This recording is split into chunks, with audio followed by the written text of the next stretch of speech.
guys, i-upload na natin ang ating part 2 workout. Dapat kanina ko pa to in-upload. So, dahil marami din tayong ginagawa, ngayon na lang natin i-upload. So, part 2 po to sa aking workout guys, nung isang araw.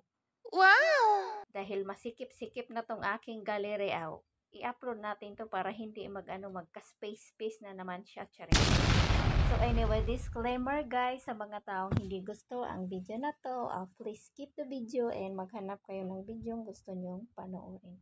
So standing workout tayo dito sa ating part 2 kasi nung isang araw ay nakaupo-upo lang tayo sa chair.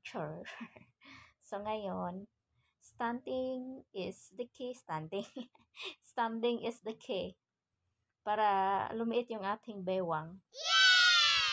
Medyo malaki-laki na yung aking baywang guys kasi Oh no! hinampak naman talaga to si Cordapia. Kumain na naman ng maraming rice. Aww. Hindi talaga napigilan ni Cordapia. Nakakain talaga. Oh no! Tuloy-tuloy na talagang kain sa rice. Ito tayo. Okay lang yan kahit kumain tayo ng rice. At least hindi naman siya super dami guys. Half rice lang naman yung kinakain ko. Kahit kumain pa ako ng 3 beses isang araw, okay lang yan. At sabayan na rin ng pag-workout para ano lang siya ba? Pantay-pantay lang yung ating ginagawa sa ating sarili. Para hindi naman tayo magkasakit. Kasi pangit naman kung hindi na tayo kakain. Parang hindi na yan organic. Dahil dito tayo sa organic way sa pag-workout. Parang di ako ginaganahan doon sa binili kung ano ba pang workout pa guys. Paminsan-minsan ko na lang siguro yun gagamitin. Mas nasanay talaga ako dito sa aking ginagawa na walang ginagamit.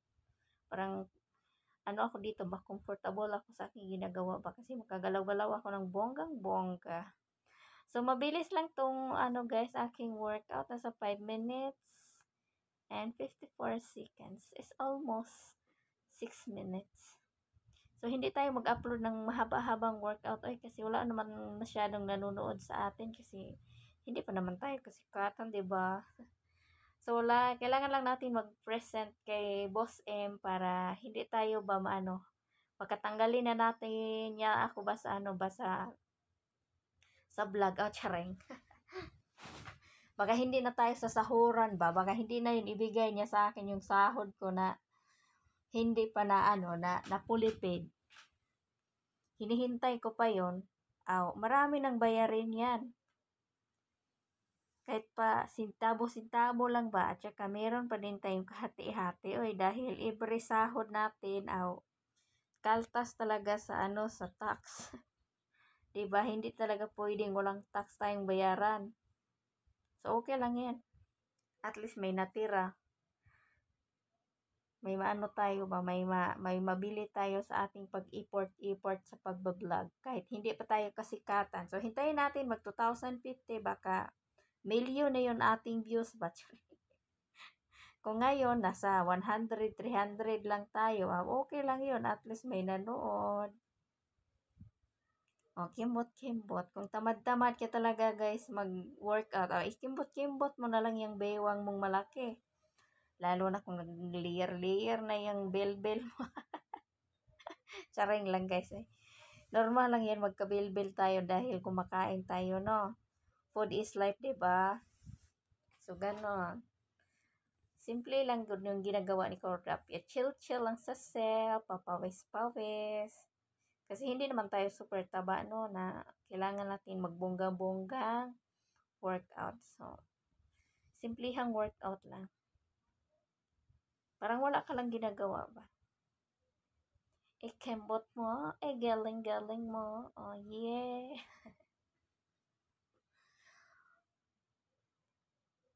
Pag-counting-counting pa rin kayo, guys. Huwag niyong baliwalain yung pagka-counting sa inyong step-by-step workout. Okay. Para hindi kayo malito ba? Legs, arms, ganun lang ang ating always na ginagawa sa workout. Ulit-ulit lang. So, at least may improvement na din yung sa aking katawan ng aking pagbo-workout. Sige, kimbot pa more. Yan talaga ang best way ni Cordapia. Hindi talaga yan mawala sa workout ang pagkimbot-kimbot. O, diba? Mag-feeling sexy. Tsara, hindi naman sexy. Sige, day. Ituloy mo lang yan. O, sige. Kimbot pa more. Pero nanalamin yan. Tutok-tok sa salamin yan. Ah, feeling maganda. O, ayan. Iikot-ikot mo na yan ang inyong baywang. Super ganda guys ng ganyang workout. Parang na-stretching talaga yung back mo at saka hips mo. Para hindi yan magkulubot-kulubot yung mga legs nyo ba.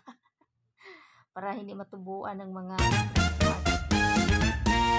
Yes, ganon. Para walang stretch mark.